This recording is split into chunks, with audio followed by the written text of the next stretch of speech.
Assalamualaikum warahmatullahi wabarakatuh. Kami dari kelompok 5 akan mempresentasikan materi tentang Grep pada struktur data. Sebelumnya saya akan memperkenalkan anggota kelompok kami. Yang pertama ada Amelia Tiffany Dewi, yang kedua ada Muhammad Wahyu Ramadhani, saya sendiri, yang ketiga Guntur Bayu Wibisono, dan yang keempat Fidri Nur Marceldian.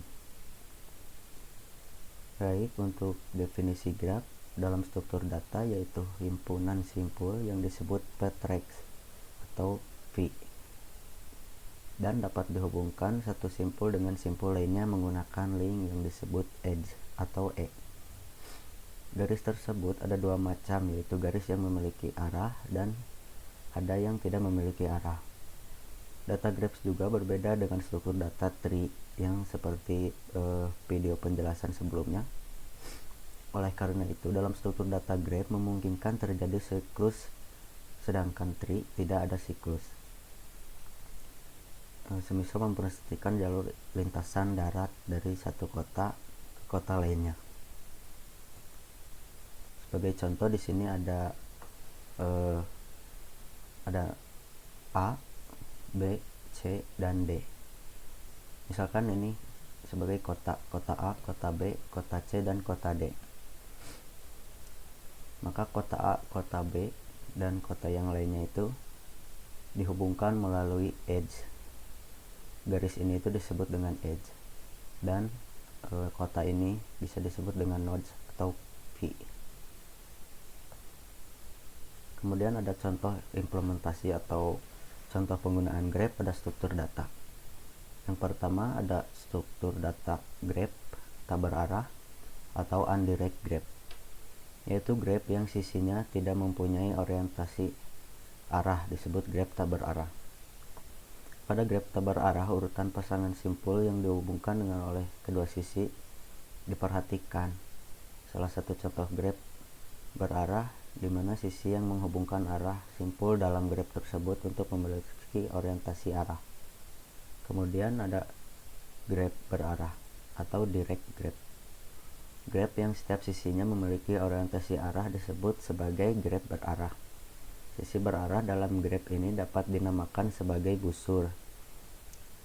Jadi dalam graph berarah itu pasti ada seperti busur panah gitu, atau bisa disebut arch. Sangat diperhatikan karena dapat menyebabkan hal yang berbeda. Untuk contohnya di sini ada graph berarah dan graph tidak berarah. Graph berarah ini bisa kita lihat kalau diimplementasikan sebagai kota, yaitu kota A, B, C, D, dan E.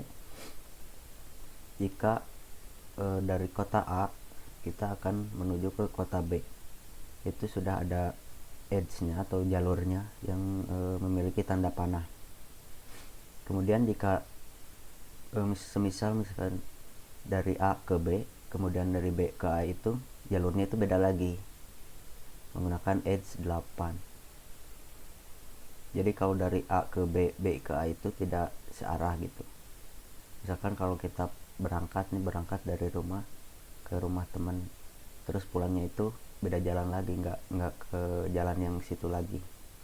Begitupun yang lainnya. Kemudian ada undirect graph atau graph tak berarah. Misalkan dari A ke B, dari B ke A itu jalannya cuma satu gitu. Jadi pulang ataupun pergi itu jalannya sama. Selanjutnya ada masalah-masalah pada graph.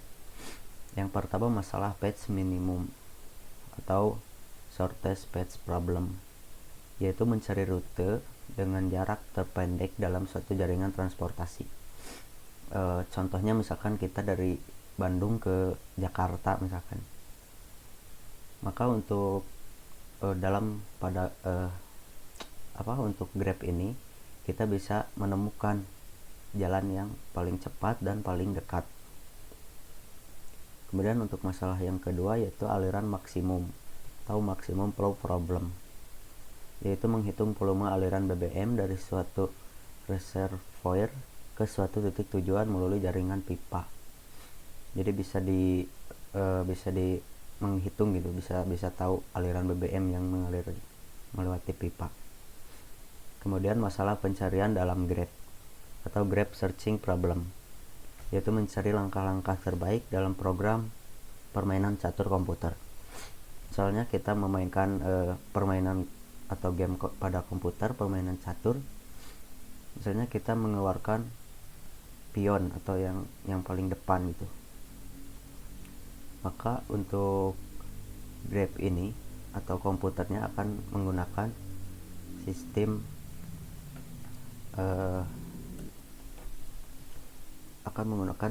grep dengan mencari yang terbaik gitu. Misalkan kita mengeluarkan pion, maka komputer akan mengeluarkan kuda atau yang lebih bagus gitu.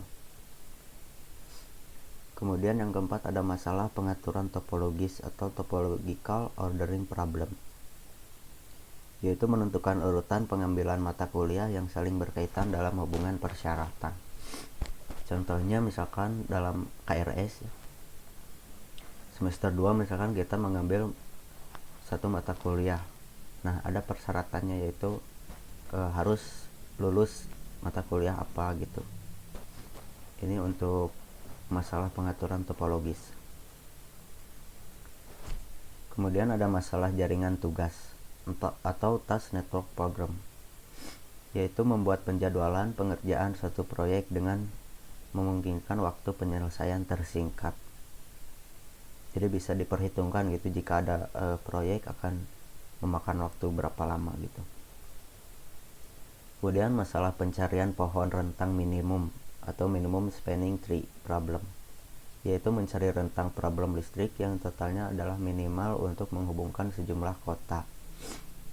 Misalkan dari kota A ke kota B itu kita membutuhkan berapa panjang misalkan kabel. Jadi dengan menggunakan grep ini akan mempermudah pencarian pohon rentang minimumnya. Kemudian traveling salesperson problem, yaitu tukang pos mencari lintasan pendek melalui semua alamat penerima pos tanpa harus mendatangi suatu tempat lebih dari satu kali. Contohnya misalkan di sini. Kantor pos yang membawa barang untuk rumah si kliennya C dan E. Misalkan kurir kantor posnya ingin mengantarkan barang ke C dan E tanpa mendatangi tempat itu berulang kali gitu. Caranya yaitu dari B misalkan kurirnya ngantar ke C, kemudian ngantar lagi ke E. Nah, ini yang dicarinya gitu, jalan ini. Jadi tanpa harus kembali lagi ke C. Jadi dari E itu langsung saja ke posnya gitu. Untuk yang terakhir yaitu four color problem, yaitu dalam pengembaraan peta memberikan warna yang berbeda pada setiap provinsi yang saling bersebelahan.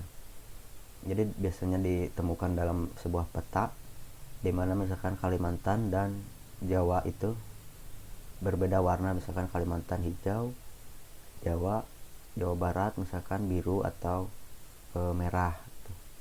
Jadi tidak sama warnanya. Baik, untuk penjelasan selanjutnya akan diteruskan oleh teman saya. Untuk materi selanjutnya itu ada jenis-jenis graph. Di sini untuk jenis-jenis graph ini ada 3, yaitu undirected graph, directed graph, dan weighted graph. Nah, yang pertama ini ada undirected graph. Edge tidak ada penugasan arah dari satu vertex ke vertex yang lain. Digunakan untuk merepresentasikan relasi one-to-one. Jika A dan B adalah vertex, maka edge dapat merepresentasikan sebagai AB dan BA. Jadi ini karena tidak ada penugasan arah, jadi itu dibacanya bolak-balik. Misalkan ini A ke B. Nah, jadi B ke A. Terus ini ada contoh pengerjaan undirected graph. Misalkan vertex A, B, C, D, E, F. Nah, edge yang diperoleh dari undirected graph ini, A ke B, terus A ke C, A ke E, B ke A, B ke C, D ke D, terus C ke A, C ke B, C ke E, C ke F, terus D ke B, E ke A, E ke C, dan yang terakhir ini F ke C. Yang kedua itu ada directed graph. Edge ada penugasan arah dari satu vertex ke vertex yang lain. Nah, kalau directed graph ini beda. Edge antar vertex diwakilkan dengan kurung sudut. Nah, seperti ini. Kalau yang tadi kan, yang undirected graph itu kurung buka biasa. Kalau directed graph ini pakainya kurung sudut. Jika vertex A sebagai sumber dan menuju ke vertex B sebagai tujuan, maka edge dapat merepresentasikan sebagai A ke B. Nah, A ke B. Contoh pengerjaan directed graph, misalkan ada vertex A, B, C, D, E, F. Edge-nya ini vertex A ke vertex B. Terus vertex A ke C, vertex B ke C, vertex C ke F, vertex D ke B, vertex E ke A, terus yang terakhir vertex E ke C. Nah, kalau yang ini nggak ada pengulangan, kayak yang tadi undirected graph. Nah, untuk yang terakhir, ada weighted graph. Edge diberikan suatu nilai sebagai weight atau beban dari satu vertex ke vertex yang lain. Nah, ini nilainya nih, yang 5, 4, 7 itu. Terus dapat direpresentasikan oleh undirected atau directed graph. Weight dapat direpresentasikan sebagai jarak, lama waktu, dan lain-lain. Jadi ini tergantung studi kasusnya apa ya. Misal ada kotak ini nih, A, B, C, D, E, F. Terus contoh pengerjaan undirected graph, vertex A, B, C, D, E, F. Nah ini, kita asumsikan ini misalkan jarak kota ya. Nah, jadi edge A ke B itu adalah 5. Nih, edge A ke B itu 5. Terus A ke C itu 4. A ke E 11. B ke A itu 5. B ke C 7. B ke D 3. C ke A 4. C ke B 7. C ke E 6. C ke F 4. D ke B 3. E ke A itu 11, E ke C 6, F ke C itu 4. Nah, ini sama aja kayak undirected graph, cuma bedanya ada bebannya atau nilainya. Kalau undirected graph tadi kan nggak ada bebannya nih, nggak ada nilai kayak gini, biasa aja. Kalau weighted graph ini ada. Ini juga misal mau diganti jadi directed weighted graph juga bisa, tapi nanti kurung ininya diganti jadi kurung sudut. Kan soalnya tadi directed graph itu pakainya kurung sudut, dan nanti ini nggak ada bolak-balik gitu, nggak ada penugasan arahnya. Jadi nanti itu lebih singkat. Nah, ini ada graph path. Apa sih graph path? Path adalah urutan vertex yang dihubungkan oleh edge atau agensi vertex. Misal, kita mau dari kota D ke kota F. Nah, urutannya itu ini, D ke B, lewati C, terus ke F. Bisa juga dibolak-balik, misal kita dari kota F ke kota D. Nah, jadi dari F ke C dulu, terus ke B, baru ke D. Jadi graph path ini kayak apa ya? Kayak jalan yang ditempuh gitu, ibaratkan. Nah, di sini ada contoh pengerjaan graph path. Path dari node D ke node F. Ini kayak yang tadi ya, sama aja.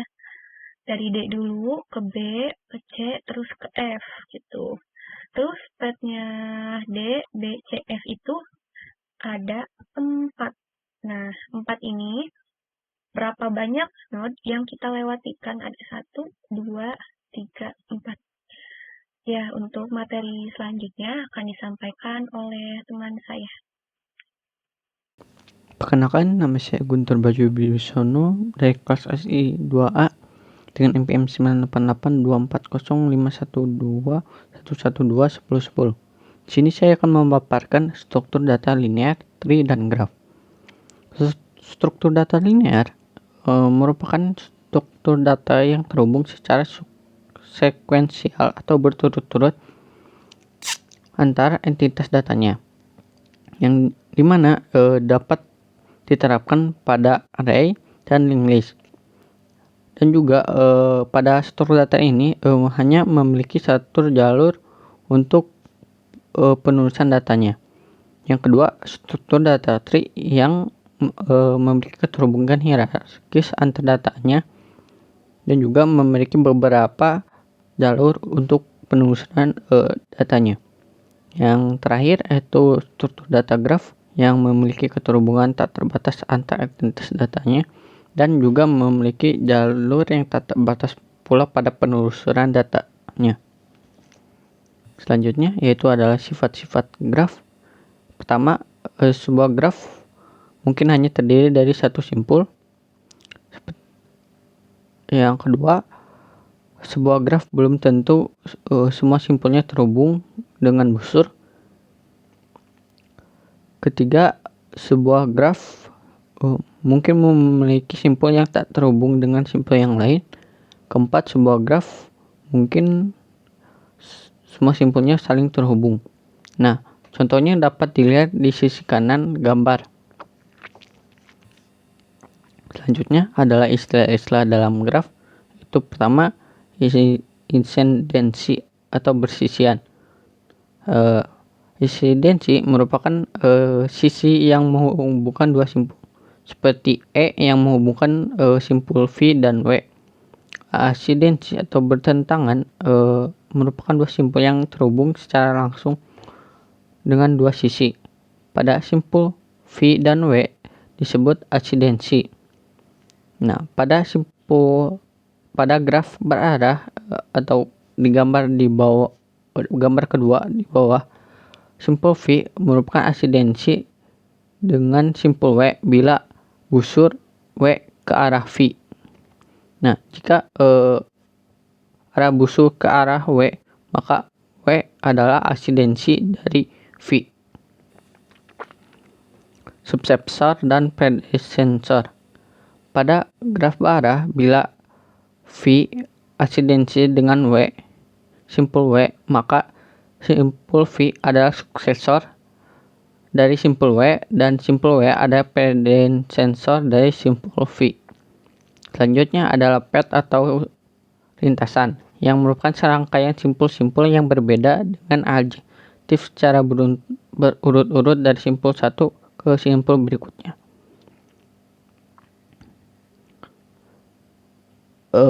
Contohnya seperti gambar di bawah, dari 1 ke 2, 2 ke 3, 3 ke 4, dan balik lagi ke 1.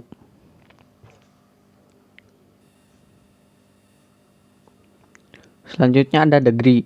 Degree merupakan jumlah sisi yang bersisian dengan simpul tersebut. Graf akan terbentuk jika berderajat genap. Contoh, V1 memiliki derajat 2 yang merupakan berupa V1, V4 dan V1, V2. Integrity merupakan jumlah busur yang masuk atau menuju simpul tersebut. Contohnya pada simpul B pada gambar di bawah, terdapat dua busur yang menuju ke arah simpul tersebut.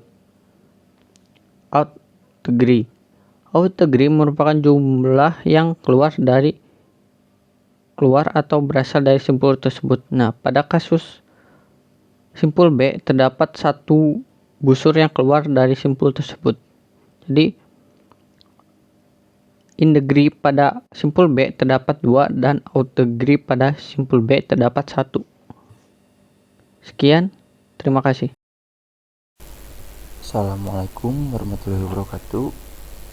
Sebelumnya perkenalkan, nama saya Fidul Maseldian dari kelompok 5. Di sini saya akan menjelaskan tentang operasi graph. Yang pertama di sini ada add vertex, menambah vertex bar ke dalam graph. Lalu ada delete vertex, menghapus vertex tertentu di satu graph. Lalu ada add edge, menambah edge baru yang menghubungkan antar vertex di suatu graph. Lalu ada search path, mencari panjang path dari suatu vertex ke vertex yang lain. Yang terakhir ada traversing, penelusuran dari vertex ke vertex lainnya dengan penghubung edge. Ini adalah operasi pada graph. Selanjutnya, konsep implementasi graph. Di sini ada dua cara. Yang pertama ada adjacency matrix atau array 2 dimensi. Implementasi menggunakan array matrix. Lalu ada adjacency list atau linked list. Implementasi menggunakan linked list. Lanjut saja, adjacency matrix atau array dimensi. Representasinya dengan array 2 dimensi atau matrix. Pada undirected atau direct graph 0 berarti tidak ada relasi edge, sedangkan nilai 1 ada relasi edge. Pada vector graph nilainya diisi nilai beban edge-nya. Nah, di sini kita ada contoh undirected graph, ada contoh strukturnya, lalu di sini ada sumber dan tujuan. Langsung saja, contohnya seperti A, kota A. Sini kita tidak bisa karena cuma ada satu A-nya. Maka A ke B 1, A ke B 1. Nah, sifat undirected graph ini dia sifatnya bisa bolak-balik. Karena seperti ini A ke B 1, nah ke B ke A juga bisa. Lalu A ke C 1, A ke D 0, A ke E 1, A ke F 0. Nah, ini B ke A. B ke A yang 1.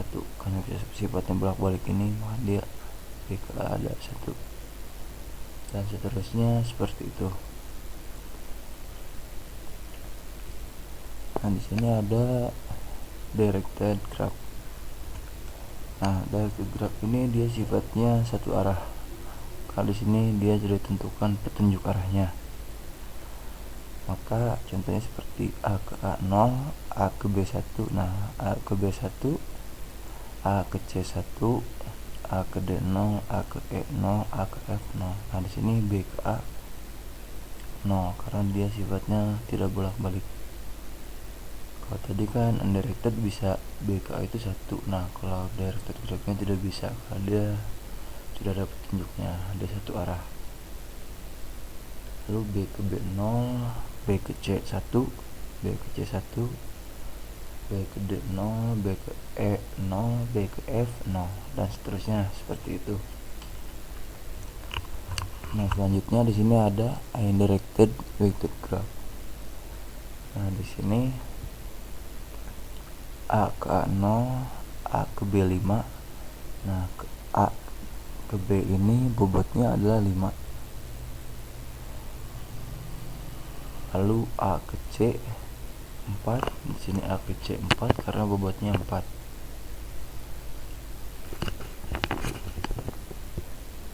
Lalu A ke D 0, A ke E 11, A ke E 11 bobotnya. Lalu A ke F 0, dan seterusnya. Nah, di sini kita menggunakan sifat integer. Kalau tadi kan indirected graph dan direct graph itu menggunakan boolean. Nah, kali ini kita menggunakan integer. Tiap edge memiliki bobot. Selanjutnya ada adjacency list atau link list. Representasinya dengan link list. Node asal akan disebut suksesor. Isi dari suksesor akan diisi list node yang berkaitan. Node terakhir akan diisi pada nextnya. Ini ada contoh undirected graph. Nah, langsung saja seperti ini yang kotak ungu ini adalah vertexnya A, B, C, D, E, F. Ini vertex. Lalu ini adalah edge-nya. Ini suksesor ya. Langsung saja bacanya seperti ini. Vertex A menghubung ke B, ke C, dan ke E. Nah, vertex A menghubung ke B, ke C, dan ke E. Nah, seperti itu. Lalu vertex B menghubung ke A, C, dan D. Vertex B menghubung ke A, lalu ke C, dan ke D, dan seterusnya seperti itu. Lalu di sini ada direct graph. Nah, sama seperti tadi, D ini satu arah, tidak bisa bolak-balik. Maka langsung saja vertex A menghubung ke B dan C. Vertex A menghubung ke B dan C. Vertex B menghubung ke C. Vertex B menghubung ke C. Nah, B nya hanya ke C, tidak ada lagi petunjuk arah untuk ke vertex atau ke edge lainnya. Vertex C menghubung ke F. Nah, C hanya ke F, tidak ada lagi. Dan ini seterusnya. Nah, kenapa F ini kosong? Karena F ini tidak memiliki petunjuk arah lagi. Nah, di sini ada undirected weighted graph.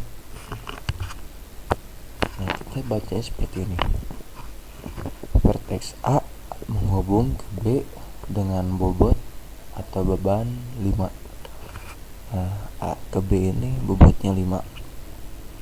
Vertex A menghubung ke C dengan bobot 4. Nah, A ke C ini mempunyai bobot 4. Vertex A menghubung ke E berbobot 11. A ke E ini 11. Ini sama saja seperti undirected graph, cuman undirected graph itu bobotnya menggunakan boolean, kalau ini kita menggunakan integer. Seterusnya seperti B, vertex B menghubung ke A dengan bobot 5. B ke 5, B ke A bobotnya 5. Lalu vertex B ke C dengan bobot 7. B ke C bobotnya 7. Dan vertex B menghubung ke D dengan bobot 3. Nah, dari B ke D ini kita mempunyai bobot 3. Dan seterusnya seperti itu. Mungkin cukup sekian dari saya. Mohon maaf bila ada salah kata. Saya pamit. Wassalamualaikum warahmatullahi wabarakatuh.